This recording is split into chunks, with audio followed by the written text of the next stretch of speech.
Hello, fabulous scholars. When last we read our play, Antipholus and Dromio had met each other in the marketplace, and they were having a little bit of an argument, which turned into just goofing around, as friends sometimes do, over this whole where's the gold and come home to lunch. I didn't say that. Yes, you did. But then Adriana and her helpful sister Luciana show up, and Adriana thinks that this is her Antipholus, her husband Antipholus. It's not. And she grabs onto him, and he immediately freaks out and jumps away because for all this Antipholus knows, some strange lady just grabbed his arm. And then Adriana's feelings get hurt like yours would be if you were trying to talk to a friend and they pulled away and pretended that they didn't know you. But then they say something about how Dromio was sent to ask Antipholus to hurry up and come home for lunch. And Antipholus is like, well, yeah, that happened. And Dromio's like, no, it didn't, because it wasn't this Dromio that was sent. And so already they're getting confused, not knowing there are two Dromios and two Antipholuses. Hopefully you figured that out. But these guys don't know that, right? So all this, as far as Adriana knows, this is her husband Antipholus, and he's being really mean to her right now. And Luciana is just shocked that her brother-in-law would be so mean to his wife. And so let's see here. Antipholus is kind of pulling Dromio aside here, and he's saying, "Villain, thou liest, for even her very words didst thou deliver to me on the mart. Dromio, you are lying about never having seen these two women before, because that the whole thing about coming home to lunch, that's what you told me." And Dromio's like, I never spake with her in all my life. No, I've never talked to her, ever. How can she thus then call us by our names? Unless it be by inspiration. Dromio, if you never talk to her, how does she know who we are? Unless she's using magic. And then Antipholus and Dromio both turn, and they're kind of looking at Adriana and Luciana like, what magical spells are you using? And Adriana is going to scold her husband, so she thinks, because he's acting very rudely again. And she says, how ill it agrees with your gravity to counterfeit thus grossly with your servant, abetting him to thwart me in my mood. Antipholus, you used to be a respectable, virtuous person. You are not acting like that now when you're working with your friend here to trick me. This is really rude and it needs to stop now. She continues, be it my wrong, you are from me exempt, but wrong not that wrong with a more contempt. Look, if I did something to make you angry, tell me. Don't make it worse by trying to get back at me. Come, I will fasten on this sleeve of thine. Thou art an elm, my husband, and I a vine. Come, I'm going to grab your arm and hold on tight like you're a tree, and I'm a vine climbing up the tree trunk. Whose weakness, married to thy stronger state, makes me with thy strength to communicate. I am really tired of all this arguing. I just want to spend some time with you. If aught possesses thee from me, it is dross, usurping ivy, briar, or idle moss, who all for want of pruning with intrusion infect thy sap and live on thy confusion. And if anybody tries to get in our way, no matter who they are, I'm just going to cling tighter and I'm going to cut them away from you. She's talking about plants, but basically she's saying, if your friends are getting in the way of you and me spending some time together, I'm going to get rid of your friends.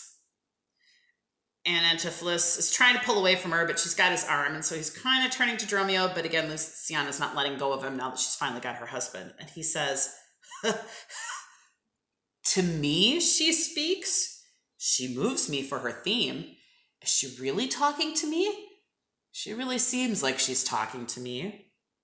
What? Was I married to her in my dream?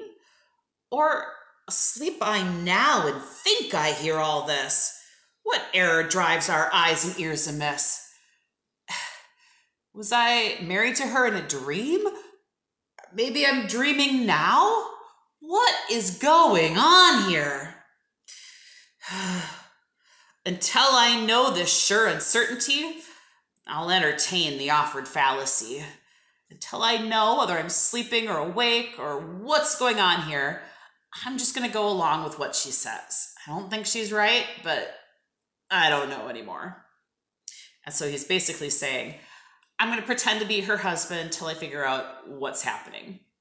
And Luciana, helpful Luciana, goes over to Dromio and says, Dromio, go bid the servants spread for dinner. Dromio, go home and tell everybody to get ready for our lunch now. And Dromio's looking around like, I don't know you. How do you know me? And he says, oh, for my beads, I crossed me for a sinner. This is fairyland. Oh my goodness, you know me and I don't know you. This must be a magical place. Oh, spite of sprites, we talk with goblins, owls, and sprites. If we obey them not, this will ensue. They'll suck our breath or pinch us black and blue. Psst, Antipholus, Antipholus, I think you're right. I think we're in this place full of magical creatures, mischievous, trouble-causing magical creatures. And if we don't do what they say, they'll steal our breath, make it hard for us to breathe, or they'll just pinch us and we'll get bruises all over. And Luciana's annoyed because she gave him a direction and he's not following it. And she kind of, taps on him and says, why pratest thou to thyself and answerest not? Why are you talking to yourself and not answering me? Dromio, thou drone, thou snail, thou slug, thou sot. She calls him a whole bunch of names. Please don't do that. But Dromio, come on. And then Dromio goes back to Antipholus and says, I am transformed, master, am I not? I'm changed, sir, aren't I? And Antipholus agrees, I think thou art in mind, and so am I. Yeah, I think we're both changed in our minds. Something magical is going on here. And then Dromio says, nay, master, both in mind and in shape. Antipholus says, thou hast thy own form. No, you're not changed on the outside. You look like you always have looked. And Dromio says, no, I am an ape, which means somebody who copies somebody else without knowing what they do. It's not a kind thing to call someone in Shakespeare's time. And Adriana is going to interrupt all this talking because she's not a part of it and they're not following directions. She just wants to have her husband home for lunch so they can eat together. And she says, come, no longer will I be a fool to put the finger in the eye and weep, whilst man and master laughs my woes to scorn. Stop it right now. I am not going to stand here and cry anymore while the two of you make fun of me. Come, sir, to dinner. Dromio, keep the gate. Antipholus, we are going home to lunch. Dromio, you are going to stand and guard the door. Husband, I'll dine above with you today and shrive you of 1,000 idle pranks. Husband, meaning Antipholus, who's not really her husband, but nobody knows that right now. Husband, we are going to eat together, and I'm going to tell you why you have to stop doing all these mean things to me that you've been doing. Sirrah, if any ask you for your master, say he dines forth and let no creature enter. So, Sirrah, Dromio, you are going to guard that door, and if anybody comes by asking to see Antipholus, you will say, I'm sorry, he's not here, he's eating lunch. Nobody comes to interrupt our lunch. Come, sister. Dromio, play the porter well. Come, Luciana, it's time to eat. Dromio, you'd better guard that door. Don't you dare let anybody in our house.